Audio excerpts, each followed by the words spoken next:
economic and human developments you have. So one of the crucial points, I think, regarding to housing is segregation. Usually, housing policies promote very segregated neighborhoods. Poor only, housing only, no other activities, which is, according to me, the contrary of all these characteristics of what should be an adequate housing. And of course, I think those components depend completely on the specificity of the country, of the region, of the territory. And I mean, there is no one single model, but I think they give a good framework for that. Then the second question, which is, it's on the Tea Party and on the questions of should foreclosured families be helped? Should be a state commitment to address that or not?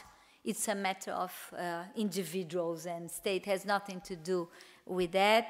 And if they were full to take a mortgage and cannot pay back, so this is their problem.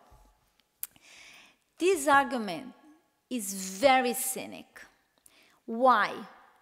Because in the United States, the main housing policy in the history of the country was not the massive construction of public housing beginning the 30s, the 40s, and the 50s that literally stopped in the 80s. This is very important. But the majority of the money, and I'm talking about public money, that went into housing was the subsidies to home ownership. Always. Subsidies through tax exemptions. Tax exemptions are state subsidies.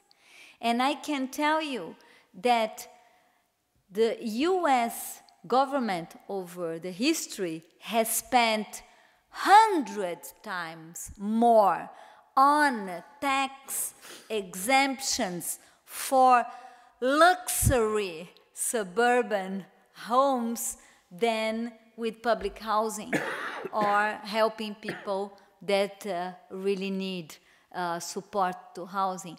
That's why this argument is completely cynical, because indeed in this country subsidized luxury homes, and it has been doing that for decades.